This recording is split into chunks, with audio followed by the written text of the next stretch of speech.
할렐루야. 이 시간에는 앞에 보이는 것처럼 도저 목사님의 성령의 신비라는 책, 그 책의 2장을 여러분들에게 읽어드리기 위해서 녹음을 시작하게 되었습니다. 자, 그러면 2장 아버지의 약속, 이 내용을 읽어드릴 테니 여러분도 함께 읽으시면서 그 내용을 잘 파악해 주시면 좋겠습니다. 아버지께서는 그분의 자녀들에게 성령을 선물로 약속하셨습니다. 이것이 옳은지 아닌지는 모르겠지만 아마도 하나님께서는 사람들이 그들의 자녀들을 사랑하는 것을 염두에 두셨다고 생각합니다. 그 예수님은 이렇게 말씀하셨습니다. 너희가 악할지라도 좋은 것으로 너희 자식들에게 줄 알거든 하물며 하늘에 계신 너희 아버지께서 그분에게 구하는 자들에게 좋은 것들을 주시지 않겠느냐. 마태복음 7장 11절 말씀입니다. 또 누가복음 11장 13절에서는 마지막 부분에 이렇게 되어 있죠. 아버지께 구하는 자에게 성령을 주시지 않겠는가. 특별히 좋은 것들을 성령이라고 이렇게 표현하고 있습니다. 성령을 아버지의 약속으로 만드는 데 있어서 만일 당신이 성령에 관해 두려워할 필요가 없다는 것을 하나님이 보여주시길 원하지 않았는지 내가 궁금히 여기는 것일까요? 다시 말해서 하나님 아버지께서 그분의 자녀들로 하여금 성령에 관해 여전히 두려워하기를 원한다고 이 저자가 생각하겠는가라는 질문입니다. 그러나 그는 뒤에서 그렇지 않다라고 말합니다. 하나님 아버지께서는 우리가 성령에 대해서 두려워하기를 결코 원하지 않으신다, 그런 말씀입니다. 그리스도인으로 하여금 성령에 대한 두려움을 극복하게 하는 것은 매우 어렵습니다. 그 두려움은 그분에 대한 경외심을 의미하지 않습니다. 당신은 성령을 너무 경유할 수 없습니다. 그러나 당신은 그분을 두려워할 수 있습니다. 나는 많은 사람들이 성령을 두려워한다고 확신합니다. 많은 사람들이 성령을 두려워한다는 것을 저자가 말씀합니다. 여러분 어떠십니까? 그러나 당신이 기억할 수 있다면 성령은 아버지의 약속이며 그 약속된 선물로서 우리에게 주어집니다. 마치 한 남자가 그의 아들에게 크리스마스 선물로 자전거를 약속할 때, 그리고 그 소년이 기억하고 돌아와서 아버지에게 상기시켜 주는 것과 같습니다. 즉, 아버지가 약속한 성령을 우리가 구하는 것을 결코 두려워할 필요가 없다는 말입니다. 당연한 일이기 때문입니다. 자신을 사랑하는 아버지의 약속을 두려워하는 사람은 아무도 없습니다. 구속받은 교회의 멤버들은 성령을 위한 또는 성령을 향한 사랑의 묶음으로 묶여져야 합니다. 사실 하나님께서는 성령으로부터 분리된 그분의 교회를 결코 생각하지 않으셨습니다. 우리는 성령으로부터 거듭났습니다. 아멘. 우리는 성령에 의해 그리스도의 몸 안으로 세례를 받습니다. 우리는 성령으로 기름 부음을 받습니다. 이 말은 성령으로 세례를 받는다는 말과 동일합니다. 우리는 성령으로부터 인도를 받습니다. 우리는 성령에 관해 배웠으며 성령은 하나님께서 그분의 교회를 유지하시는 매개체이자 하나님의 해결책입니다. 찬송가는 성령을 창조되지 않은 신격의 본질로 묘사했습니다. 하나님께서는 성령을 떠나서는 자기 백성에 대하여 결코 꿈도 꾸지 않으셨고 그에 상응하여 그들에게 약속을 하셨습니다. 그분이 하신 몇 가지 약속을 살펴보겠습니다. 예를 들면 필경은 위에서부터 성령을 우리에게 부어 주시리니 광야가 아름다운 밭이 되며 아름다운 밭을 삼림으로 여기게 되리라. 그때 광야에 정의가 거하고 아름다운 밭에 공의가 거하리라.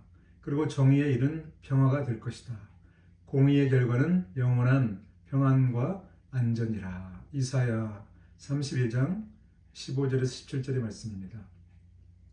또 이사야서에서는 내가 목마른 자에게 물을 주며 마른 땅에 시내가 흐르게 하며 나의 영을 내 자손에게 나의 복을 내 자손에게 부어주리니. 이사야서 44장 3절의 말씀입니다. 그 다음 요엘서의 유명한 구절을 생각해 보십시오. 그 후에 내가 내 영을 모든 육체에 부어주리니 너희 자녀들은 장래일을 말할 것이며 너의 늙은이는 꿈을 꾸고 너의 젊은이는 이상을 볼 것이며 그때 내가 내 신으로 남종과 여종에게 부어주리니. 요엘서 2장 28절에서 29절의 말씀입니다. 이제 아버지의 말씀들이 있습니다. 그리고 예수께서는 이 말씀들을 해석하여 그것들을 아버지의 약속이라 부르셨습니다. 우리 주님께서 구약을 해석하실 때마다 그 해석을 가까이 하십니다. 사람의 해석에 너무 많이 의존하거나 너무 세게 기대지 마십시오. 왜냐하면 우리는 틀릴 수 있기 때문입니다. 그러나 우리 주님, 그 사람 그리스도 예수님은 결코 틀릴 수 없습니다. 그분은 이것을 아버지의 그 약속이라고 부르셨습니다. 즉 아버지께서는 여러 해 동안 약속하셨고 이제 예수님은 그것을 요약하여 아버지의 약속이라고 불렀습니다. 그분은 보라 내가 내 아버지의 약속하신 것을 너희에게 보내리니 너희는 위로부터 능력을 입힐 때까지 예루살렘 성에 머물라. 누가복음 24장 49절의 말씀, 그렇게 말씀하십니다. 요한복음 14장에서 16장까지에서는 당신은 우리 주님이 성령과 그 성령님의 교회에 오심에 관해 말씀하시는 것을 볼 수 있습니다. 교회 안에서, 복음서에서, 사도행전에서, 그리고 서신서에서 교회 안에서 성령과 그분의 사역과 관련하여 식별할 수 있는 세 시기가 있습니다. 먼저 약속의 기간입니다. 약속의 기간이 있습니다.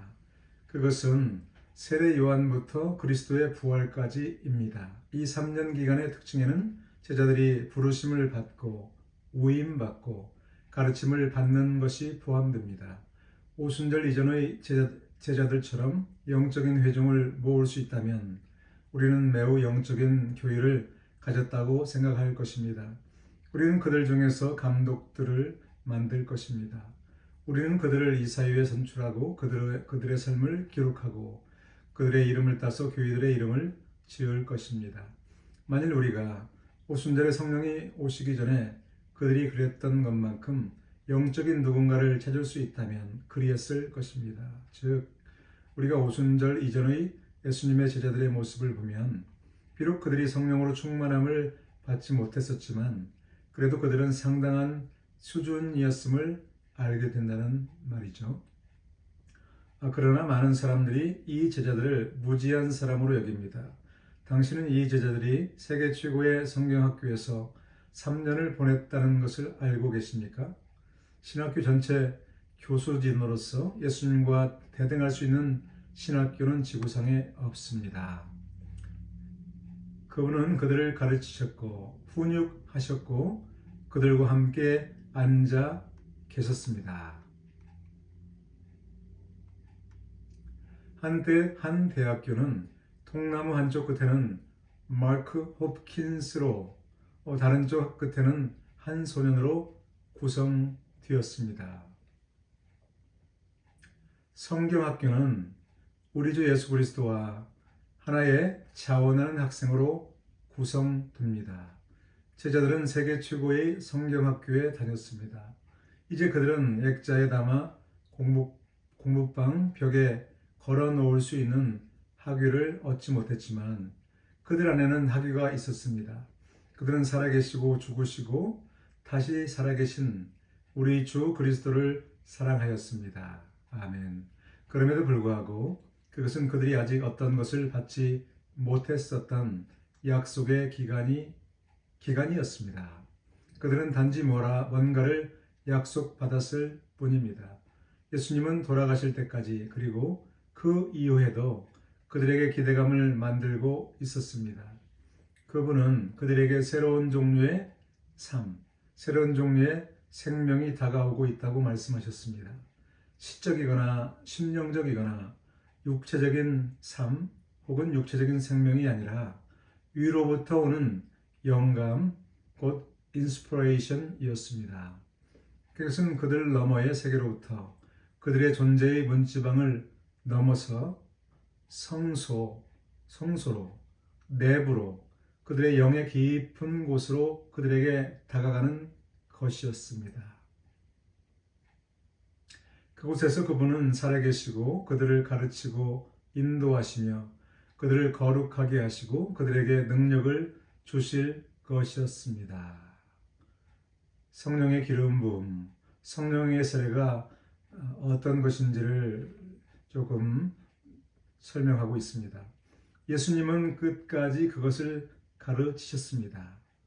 그분이 시간을 내실 수 있는 곳이면 어디든 사람들이 그분 주위에 있고 상황이 좋을 때마다 그분은 그들에게 이런 말씀을 하셨습니다.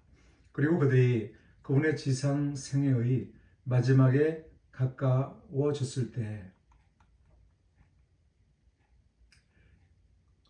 그분은 이 가르침을 더욱 강화하셨습니다. 그 예수님은 그들에게 새롭고 뛰어난 종류의 생명이 오고 있다고 말했습니다. 그것은 하나의 주입, 즉 영적인 에너지의 부어짐이었습니다.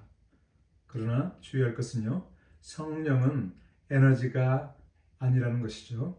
자, 그런 다음 그분은 그들을 떠나셨습니다. 준비 기간입니다. 두 번째 기간은 준비 기간이었습니다. 물론 예수님이 그들과 함께 걸으시는 동안 그들은 어느 정도 준비되고 있었습니다. 그분이 가신 후에 그들은 준비를 시작했습니다. 그들은 활동을 중단했습니다. 오늘날 우리에게 무슨 문제가 있는지 아십니까?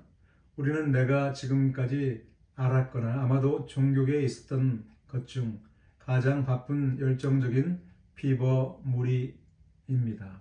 그 생각은 당신이 원을 그리며 달리지 않고 목 뒤로 숨을 쉬지 않는다면, 즉 잠시라도 뭔가 일을 하지 않는다면 당신은 하나님을 기쁘시게 하지 못한다는 것입니다.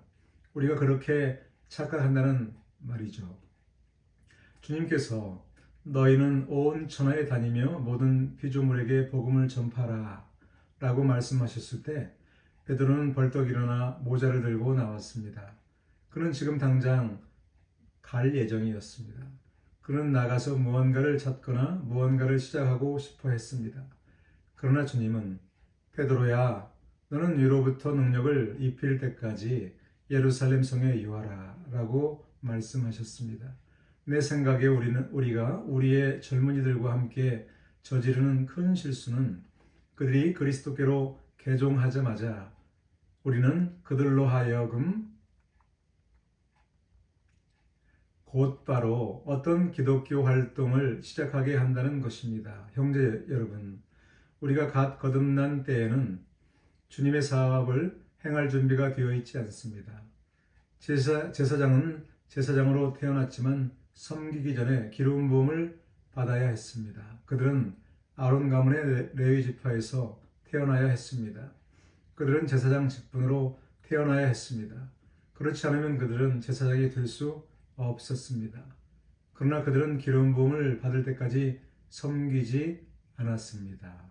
피가 그들의 귀, 엄지손가락, 발가락 위에 발라졌습니다. 그리고 그 피 위에 오일, 향유, 향기로운 기름, 그것들은 일종의 성령의 표시입니다. 그것들이 발라졌습니다.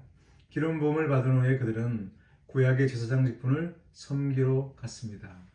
그러나 젊은이가 거듭나자마자 우리는 그에게 전도지 한 묶음을 주고 자 동료여 가라라고 말합니다. 그리고 그 결과 기독교는 아마추어주의의 영을 갖게 되었습니다. 나는 한때 휘튼 대학의 전 총장이 기독교가 아마추어주의의 발진으로 고통받고 있다고 말하는 것을 들었습니다. 그리고 그가 옳았습니다. 우리는 확실히 그렇습니다. 기독교는 수준이 낮아졌고 높은 품격도 사라졌습니다. 우리는 나비처럼 가볍습니다. 우리는 하나님의 바위 위에서 넓은 날개를 펄럭이는 독수리라고 상상하면서 햇빛 속에서 날아다닙니다. 그러나 그 대신 우리는 나비입니다. 우리는 일할 준비가 되어 있지 않은데도 일하려고 노력하고 있습니다. 나는 우리가 약 6주 동안 활동을 중단하고 하나님께서 우리를 위해 무엇을 하실지 기다리면 교회가 더 나아질 것이라고 말했습니다. 하나님을 기다리십시오. 초대교회가 바로 그런 일을 했습니다. 그들은 느슨한 부분을 정리하고 하나로 뭉쳤습니다. 우리는 오 하나님, 당신의 성령을 우리에게 보내주셔서 우리가 하나가 되게 해주세요 라고 기도합니다. 눈먼 쥐 3마리를 반복하는 편이 나을 것 같습니다. 그런 기도는 의미가 없기 때문에 하나님은 듣지 않으십니다. 성령은 제자들을 연합시키기 위해 그들에게 임하지 않았습니다. 제자들에게 성령이 임한 것은 그들이 이미 한 마음으로 한 곳에 연합되었기 때문입니다. 학자들은 한 마음이 되는 것이 조화를 의미하는 음악 용어라고 말합니다. 초기 그리스도인들은 이미 하나였습니다.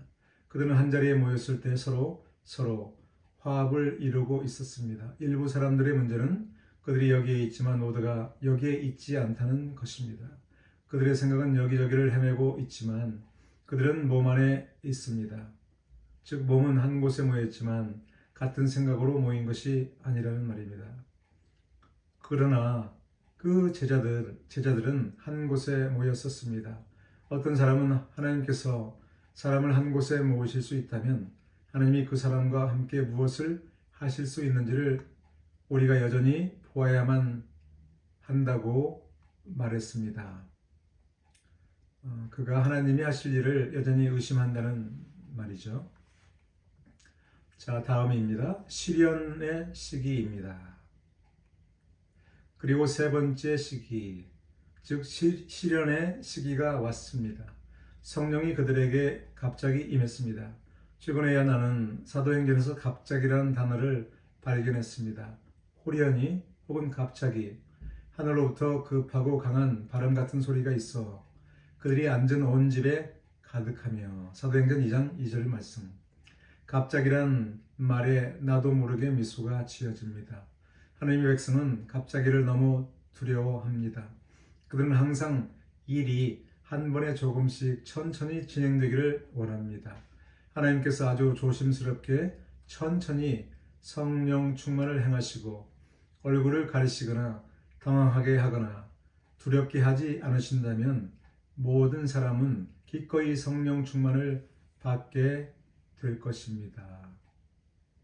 즉 사람들은 하나님께서 자신들로 하여금 천천히 성령으로 충만함을 받게 하시기를 원하지만 하나님은 결코 그렇게 하시지 않고 그 일을 순간적으로 갑작스럽게 하시기 때문에 결과적으로 사람들이 성령 충만함을 경험하지 못한다는 말입니다. 그러나 성경은 그들이 갑자기 성령의 충만함을 입어라고 말합니다. 심지어 호련히 갑자기 많은 천군이 그 천사와 함께 있더라라고까지 말합니다. 나는 하나님께서 놀라운 일을 행하실 때마다 그 말씀이 나오는 것을 발견하게 될 것이라고 생각합니다. 그분은 갑자기 그런 일을 했습니다. 우리는 그것, 즉 갑작스럽게 성령으로 충만함을 받는 일을 두려워합니다. 우리는 은혜 안에서 성장하기를 원합니다. 왜냐하면 당신은 당황함이 없이 성장할 수 있기 때문입니다. 즉 우리는 갑작스러운 변화가 아니라 서서히 변화하기를 원한다는 말입니다. 당황하지 않기를 원하기 때문입니다. 그러나 그것은 하나님의 방식이 아니기에 그러한 기대는 실현되지 않을 것이라는 저자의 말입니다.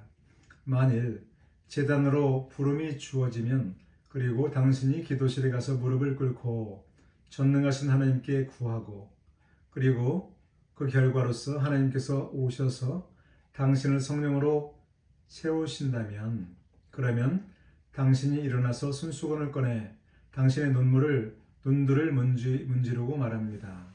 하나님 감사합니다. 보혜사가 오셨습니다. 그것은 당황스럽게 합니다. 그것은 당신의 평판에서 조금 멀어지게 합니다. 당신은 한 감정을 느꼈습니다. 저를 보세요. 제가 예전에 그 이사회의 회장도 했었고 주일학교에서 가르쳤는데 이제 제가 갑자기 성령으로 충만하여져서 심지어 무너지고 울거나 주님을 찬양합니다 라고 말합니다. 그러면 그것은 끔찍할 것입니다. 무슨 말일까요? 이 말은 저자가 성도들에게 성령으로 세례를 받으라고 말할 때 그의 말을 듣는 사람들 중에는 이렇게 반응하는 사람들이 있을 것이라는 말입니다. 즉, 나는 그토록 오랫동안 교회에서 섬기면서 신앙생활을 잘 해왔는데 그런 나에게 성령으로 세례를 받으라고 한다면 그것이 말이 되는가? 내가 만일 목사님의 기도를 받을 때 갑자기 성령을 받아서 눈물을 흘리고 감사를 드린다고 한다면 그것이야말로 나를 당황스럽게 할 것이고 끔찍한 것이 아니겠는가 라고 말하는 사람들이 있을 것이라는 말입니다. 그래서 그런 사람들은 실제로 성령을 받을 수 있는 좋은 기회들을 놓칠 것이라는 말입니다. 그런 기회들을 피할 것이기 때문입니다. 저자는 결론적으로 우리의 잘못된 생각과 교만하고 위선적인 태도를 지적하고 있습니다. 그 결과 우리는 해를 거듭할수록 죽음과 함께 사는 법을 배우게 됩니다. 즉, 하나님은 그처럼 부르심을 통해 우리를 성령으로 곧장 채우시길 원하시는데 우리는 그것을 원치 않아서 좋은 기회를 거부하는 바람에 성령으로 체험을 받지 못하게 되었고 결과적으로 사실상 영적 시체와 같은 삶을 계속 살게 된다는 말입니다. 동의하십니까? 우리는 영적인 시체와 함께 사는 법을 배웁니다. 우린 영성이 없이 숨결이 차고 뺨이 창백하고 발가락이 동상에 걸린 채로 사는 법을 배웁니다. 그러나 우리는 그것과 함께 사는 법을 배웁니다. 우리는 그것이 정상이라고 상상합니다. 우리는 그것이 정상이라는 것을 증명하기 위해 책을 씁니다. 전혀 정상이 아닙니다. 그것은 정상 이하, 비정상, 정상 이하입니다. 성령이 우리 위에 계시지 않는 것이 우리의 문제입니다. 그러나 오순절에 그 시련의 기간이 갑자기 찾아왔었고 아버지께서는 약속을 이루셨고 기대가 완전히 충족되는 등의 일을 하셨습니다. 항상 이것을 기억하십시오. 하나님은 항상 하나님이 말씀하실 수 있는 그 어떤 것보다 크십니다. 왜냐하면 말로는 하나님과 하나님이 하실 수 있는 일을 표현하기에 부적절하기 때문입니다. 하나님이 하신 약속은 무엇이든 반드시 성취하셔야 합니다. 그 이유는 하나님은 너무나 위대하시고 그분의 마음이 너무나 친절하시며 그분의 갈망이 너무 강렬하고 거대해서 언어로 표현할 수 없기 때문입니다. 그리스어도 영어도 어떤 언어도 하나님을 표현하지 않습니다. 그것은 할 수 없습니다. 만일 언어가 하나님을 담을 수 있다면 언어는 하나님과 동등할 것입니다. 그러므로 하나님이 언어보다 크신 것처럼 성경 안에서 하나님이 말씀하시는 모든 것은 그분이 말씀하시는 것보다 조금 더 크다고 이해되어야 합니다. 하나님께서는 그들이 능력을 받게 될 것이고 그 능력은 위로 하늘로부터 오는 하나의 영감 혹은 감동, 인스피레이션일 것이라고 약속하셨습니다. 그것은 그들에게 임해야만 합니다.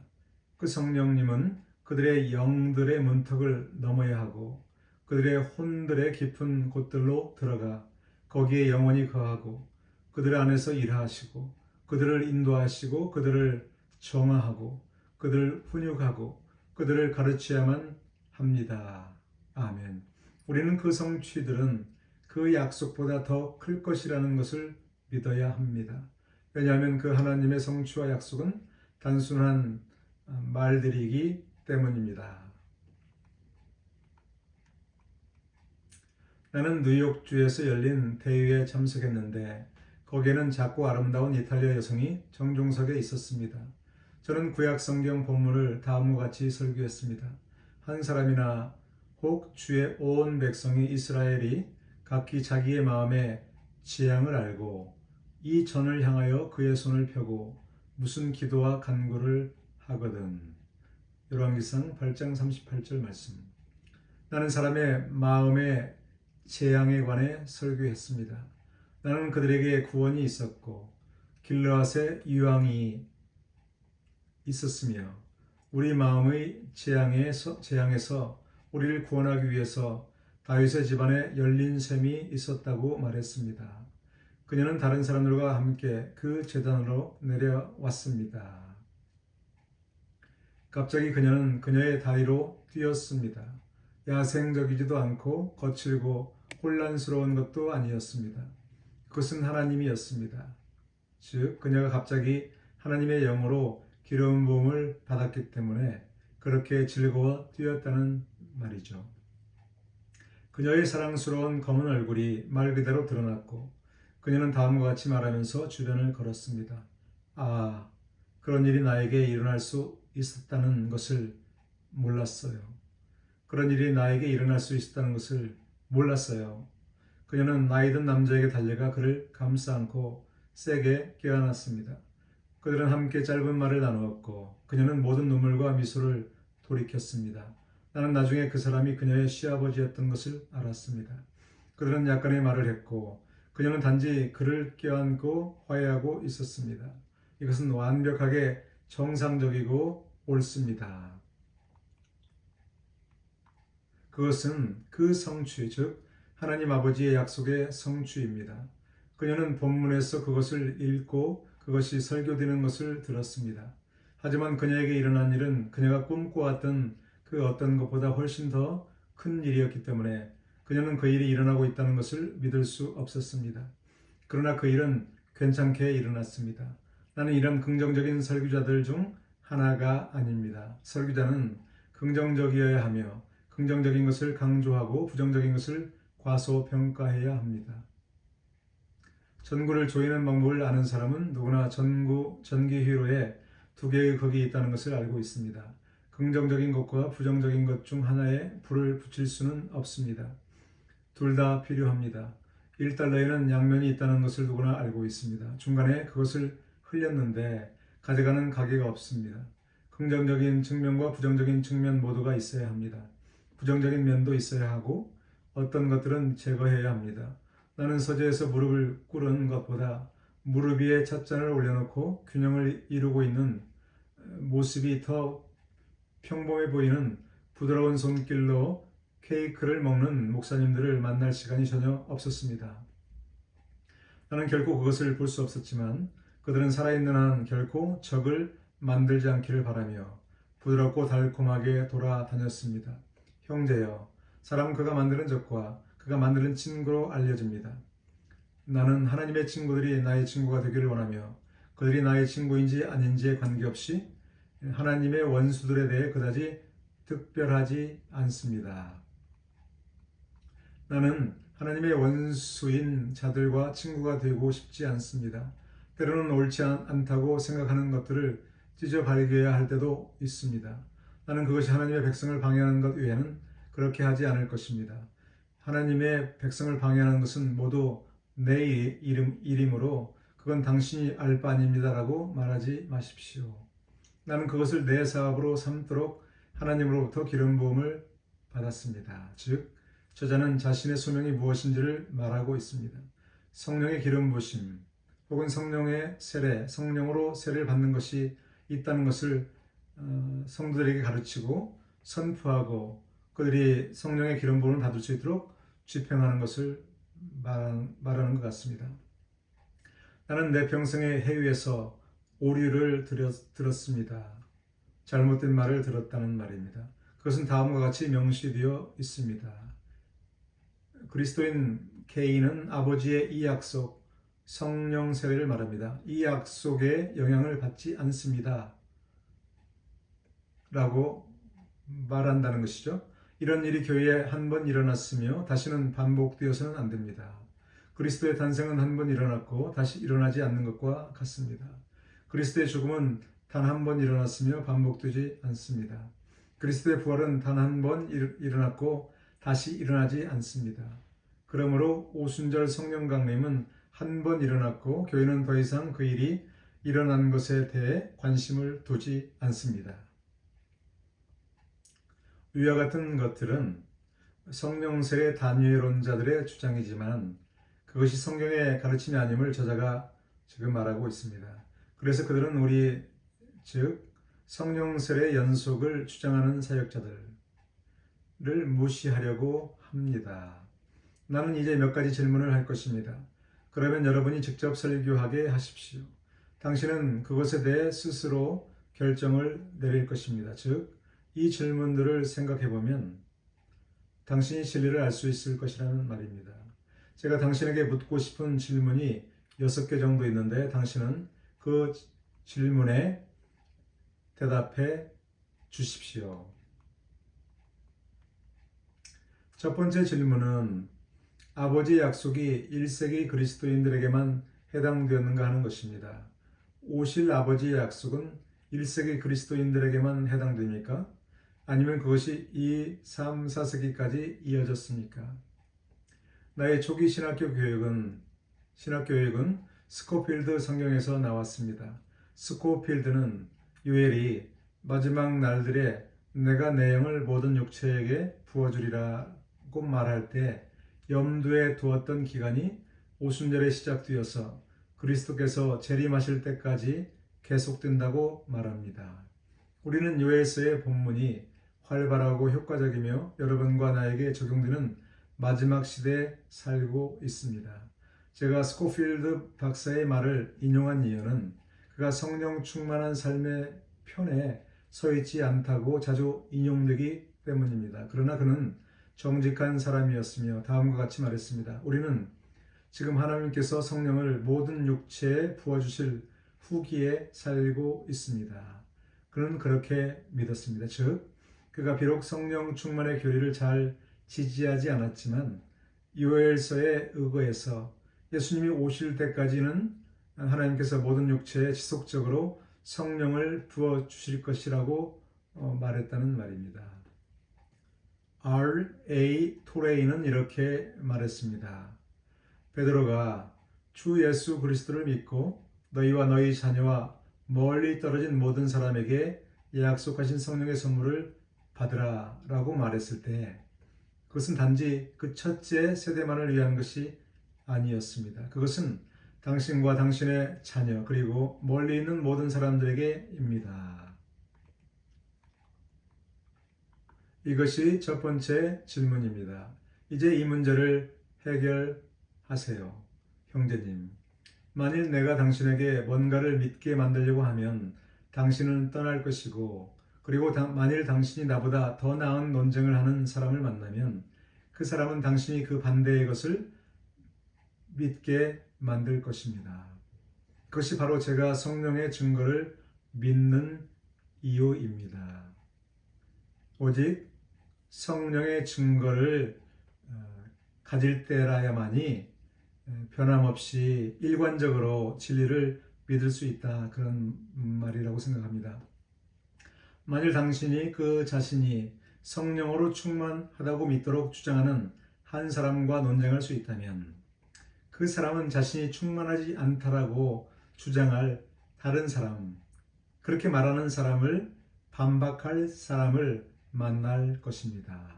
만일 당신이 한 젊은이에게 자신이 거듭났다고 생각하도록 주장할 수 있다면 그는 자신이 거듭나지 않았다고 주장할 누군가를 만날 것입니다. 그래서 나는 누구와도 논쟁하지 않습니다. 즉, 저자는 진리를 받아들이지 않는 사람들은, 성령의 증거가 없는 사람들은 판단 기준이 다르고 의견이 다르고 또 상대적이기 때문에 그들과 논쟁하는 것은 지혜롭지 않음을 말하는 것이겠죠. 나는 세상죄를 지고 가는 하나님의 어린 양을 가리키고 그 후에는 하나님과 그 사람이 따로 있게 둡니다.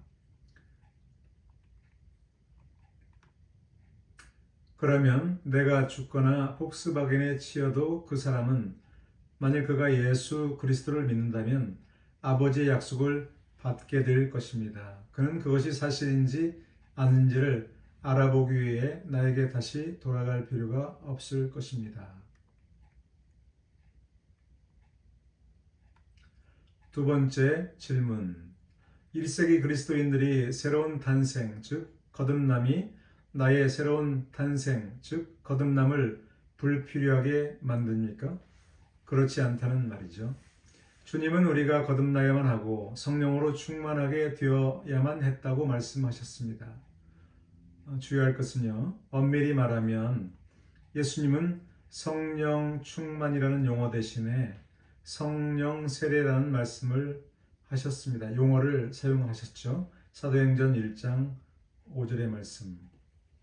그런데 저자는 여기에서 성령 세례라는 용어 대신에 성령 충만이라는 말을 사용하고 있음을 여러분이 참조하시기 바랍니다. 이제 그들, 즉 성령 세례 단위론자들은 와서 우리에게 그 말은 그들이 그곳에서 성령으로 충만하게 되어야만 했다는 것을 의미했다고 말합니다.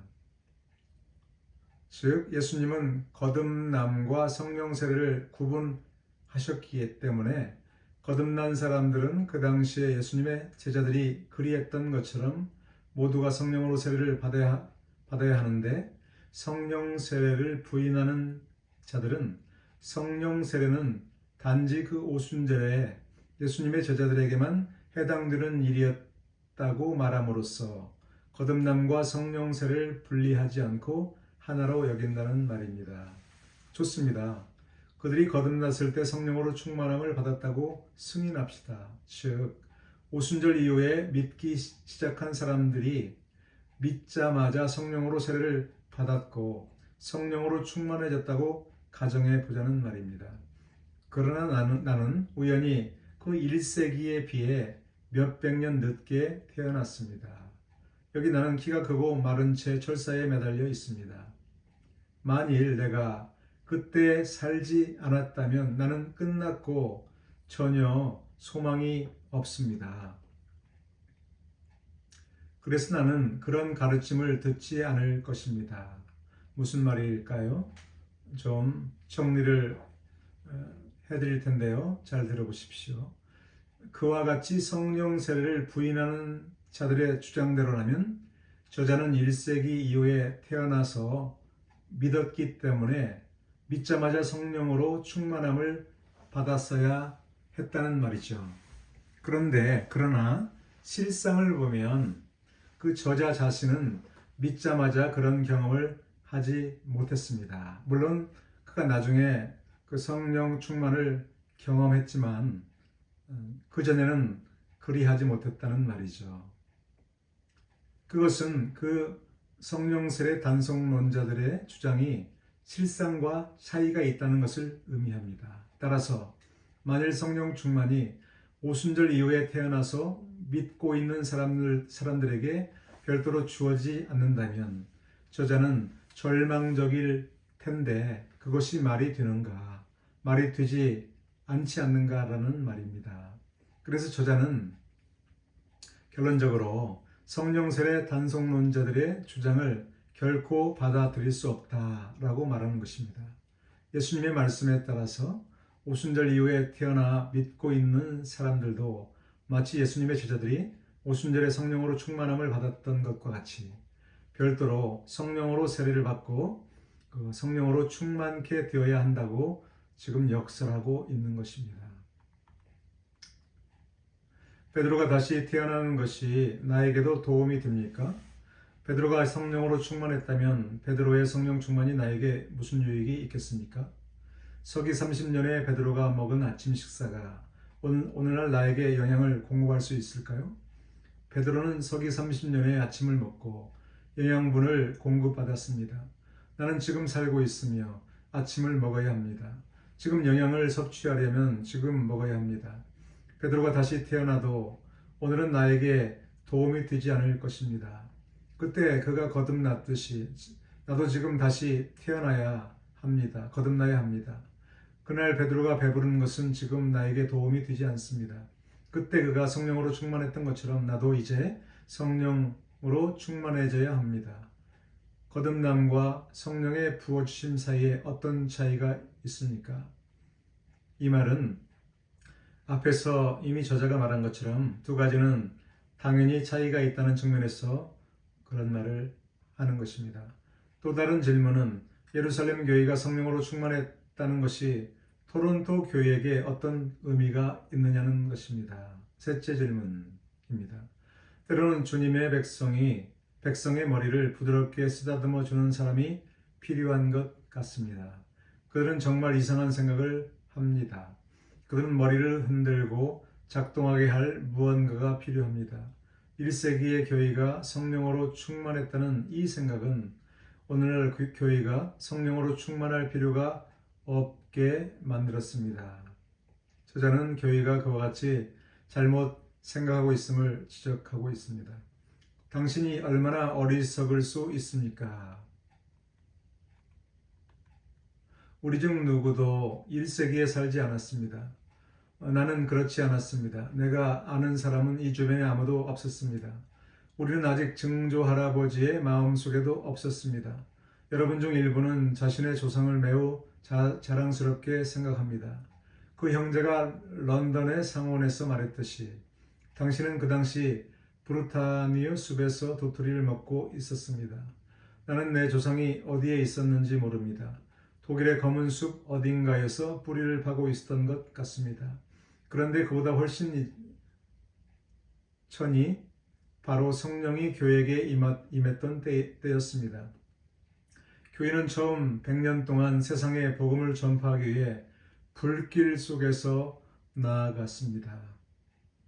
즉, 성령으로 충만함을 받았던 성도들이 어떤 삶을 살았는가? 그들은 핍박 속에서도 굽히지 않고 고통 속에서도 굴하지 않고 복음을 담대히 전파했다는 말입니다. 그러나 그들 즉 성령 세례 단위론자들은 즉 오순절 이후에는 믿음과 동시에 성령으로 충만함을 자동적으로 받는다 이렇게 주장하는 사람들이죠. 성령 세례 단위론자, 별도의 성령 세례는 없다 라고 말하는 사람들을 지칭해서 성령 세례 단위론자라고 말합니다. 그들은 또한 우리가 회심할 때 그들이 오순절에 받았던 것, 성령 세례를 우리도 회심과 동시에 받는다고 주장합니다. 즉 저자는 그들의 잘못된 주장을 지적하고 있습니다. 즉 그들은 1세기의 성도들이 별도로 성령으로 충만함을 받고 복음을 담대히 전파한 것처럼 그런 일을 하지 않으면서 자기들이 믿을 때 성령으로 충만함을 받았다고 주장하니까 얼마나 모순되는 일인가를 말하고 있습니다. 나는 여러분에게 묻고 싶습니다. 베드로가 다락방에서 받은 것, 성령 세례를 누군가가 회심할 때 받은 사람을 여러분도 본 적이 있습니까? 그런 사람을 만난 적이 있나요? 거듭난 순간과 동시에 실제적으로 성령으로 세례를 받은 사람을 본 적이 없지 않는가라는 반문입니다. 그런 사람을 아시나요? 당신이 회심했을 때 베드로가 설교할 때 가졌던 능력을 당신도 가졌습니까? 넷째 질문입니다.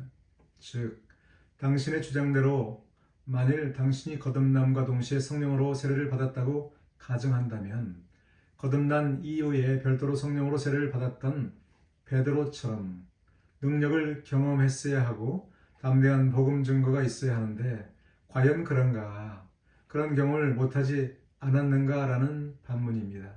따라서 당신의 그런 주장은 당신이 꼭 경험해야 할 것을 경험하지 않았기 때문에 명백히 잘못되지 않았는가라는 말입니다. 초대교회 일반 그리스도인에게는 오늘날 우리에게는 없는 것으로 보이는 어떤 것이 있지 않았습니까? 다섯째 질문입니다. 나는 그들이 그랬다고 생각합니다. 현대 근본주의는 아버지와 그리스도께서 제기하신 기대의 만족스러운 성취입니까? 우리 하늘 아버지께서는 그분의 자녀들에게 성령의 선물을 주시겠다고 약속하셨습니다. 예수님은 우리가 성령을 가져야만 하고 혹은 가질 것이고 자신이 오시겠다고 약속하셨습니다. 성령님은 그리스도에 관한 것들을 취하여 우리에게 알려야 합니다. 그분은 모든 것을 우리의 기억에 기억나게 하셔야 합니다. 성령이 오시면 우리는 능력을 받아야 합니다. 그분은 이 모든 것을 약속했는데 나는 차갑고 죽어있고 메마른 근본주의를 둘러봅니다. 메마르게 하기 위해 애쓰는 텍스트주의. 우리가 얼마나 몸이 건조한 수고를 하고 있는가라는 말입니다. 그런데 그들, 성령세를 부인하는 자들은 그들이 가지고 있는 것이 그 당시 그 제자들이 가졌던 것이라는 것을 내가 믿기를 원합니다. 나는 그것을 할 수 없습니다. 왜냐하면 그것은 사실이 아니고 위선이기 때문입니다. 지금 우리 그리스도인들은 그 당시의 그리스도인들에 비하면 아주 하찮은 존재입니다. 왜냐하면 우리 안에 그들과 같은 성령의 기름 부음이 없기 때문입니다.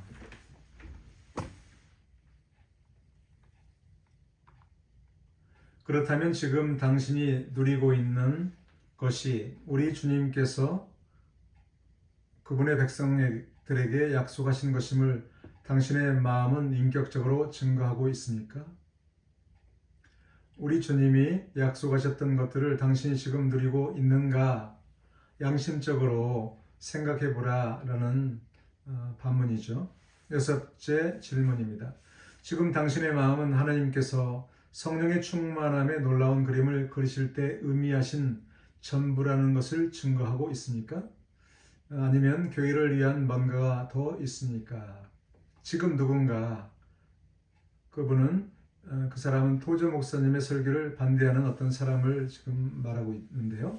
지금 누군가가 질문하고 싶어 합니다. 우리는 이 사람 토저를 모릅니다. 그는 무엇입니까?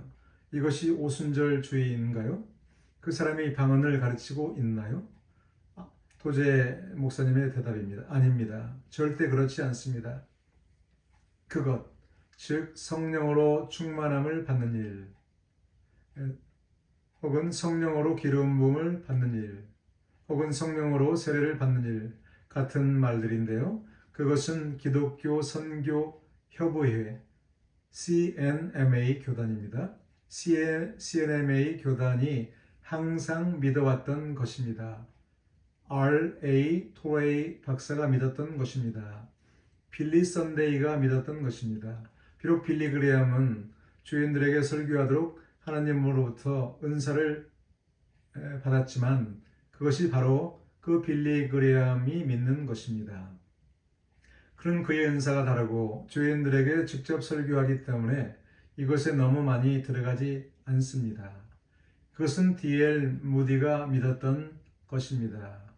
즉 역사적으로 크게 쓰임을 받았던 크리스천 사역자들은 한결같이 그리스도인들은 성령으로 충만함을 받는 것이 필수적인 일이라고 믿었다고 지금 말하고 있습니다. 몇 년 전 시카고시 남쪽에 작은 집이 하나 있었습니다. 그 집에는 Mother 쿡이라는 이름의 성령으로 충만한 할머니가 살고 계셨습니다. 그 도시에서 한 젊은 친구가 개종했는데 그는 훌륭한 세일즈맨이 되었을 것입니다. 그는 매우 바빴습니다. 그는 원을 그리며 달리는 것을 좋아했습니다. 그는 원을 그리며 어디든 다녔습니다. 그 말은 그는 개종하자마자 사역을 하느라 너무 바빴다는 말입니다. 그의 이름은 드와이트 라이먼 모디였습니다. 어느 날 쿡 수녀는 도와이트를 보고 이렇게 말했습니다. 아드님, 언젠가 우리 집에 놀러 오면 좋겠습니다. 나는 당신과 이야기하고 싶습니다. 무디는 그녀의 집으로 갔습니다. 그녀는 그를 의자에 앉히고 말했습니다. 자, 도와이트, 이렇게 아름답게 구원받은 모습이 참 보기 좋습니다. 이렇게 열정적인 모습이 참 보기 좋습니다. 하지만 당신에게 필요한 것이 무엇인지 아시나요? 당신은 성령으로 기름 부음을 받아야 합니다. 글쎄요, 무디가 말했습니다. 나는 하나님께서 나에게 주신 모든 것을 원합니다. 좋아요. 그녀가 말했습니다. 여기로 내려오세요. 그는 리놀륨 위에 내려앉았고 그들은 잠시 기도했습니다. 그녀는 오 하나님, 이 젊은이를 채워 주소서라고 기도했습니다. 무디는 그곳에서 죽어서 마음을 열고 빈 그릇을 주님께 가져왔고 믿음으로 약속을 받아들였으나 아무 일도 일어나지 않았습니다.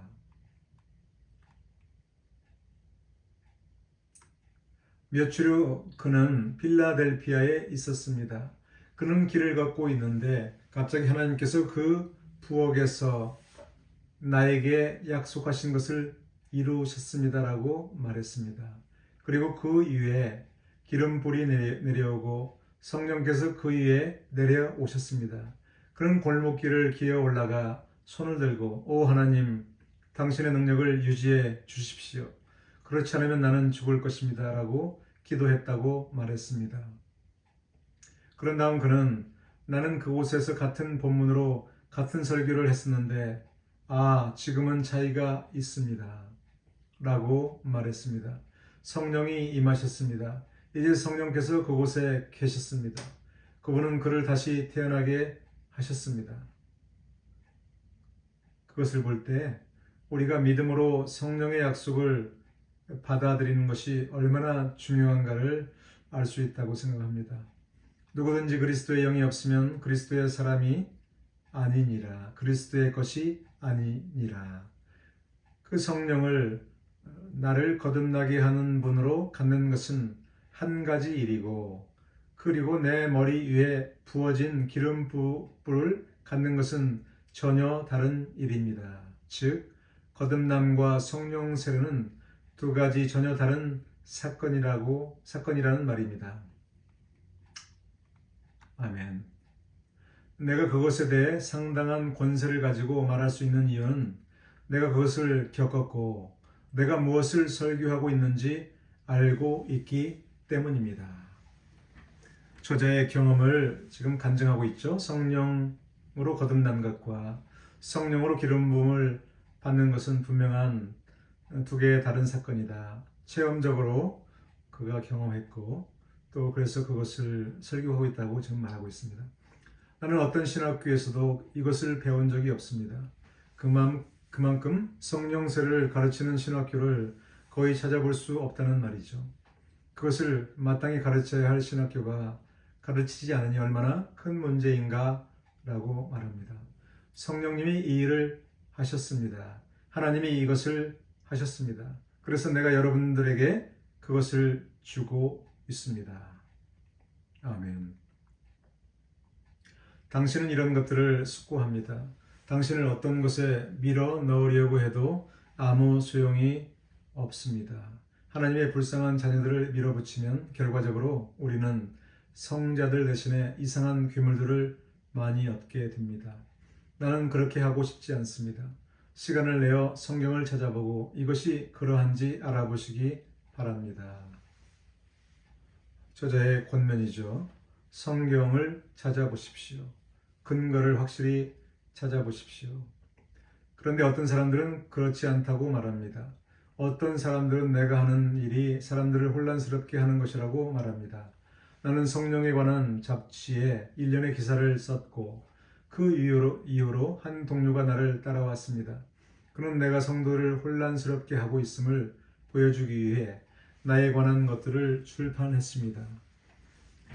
그 사람만큼 그런 경우만큼 성령 세례를 공개적으로 반박하는 사람들이 있다는 말입니다. 나는 그에게 편지를 써서 이렇게 말했습니다. 사랑하는 형제님, 만일 주님의 백성들이 그렇게 될 수 없다는 것을 증명해야만 할 때 그들이 성령으로 충만하게 되는 것을 열망한다면 그 교회는 전혀 다른 교회가 될 것입니다. 그는 그것도 출판했습니다. 하지만 그것은 사실입니다. 나는 우리 침례교 형제들이 당신이 그것들을 출판할 때 믿지 않는 한 가지를 설교하는 것이 아닙니다. 나는 감리교 형제들이 믿지 않는 것을 설교하는 것이 아닙니다. 나는 구세군이 가르치지 않는 것을 설교하는 것이 아닙니다. 나는 우리 청교도 교부들이 믿지 않았던 것을 설교하는 것이 아닙니다. 그러므로 나는 사과하지 않습니다. 시간을 따로 떼어 성경을 찾아보십시오. 그리고 성경이 교회와 교회 안의 개인들이 행복하고 성령 충만한 삶을 살아야 한다고 확신하지 못한다면 내 말을 듣지 마십시오. 왜냐하면 내가 5시간 연속으로 설교하고 성경에 나오는 진리에 따라 설교하지 않는다면 아무리 설득력 있게 말하려고 노력해도 나는 틀린 것이기 때문입니다.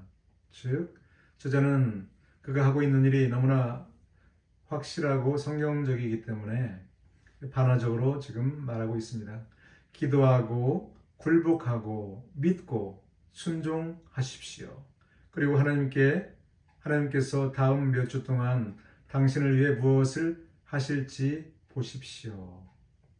마치 D.L. 무디의 경우처럼 그렇게 하라는 말입니다. 믿음으로 구하고 기다리라는 말씀입니다.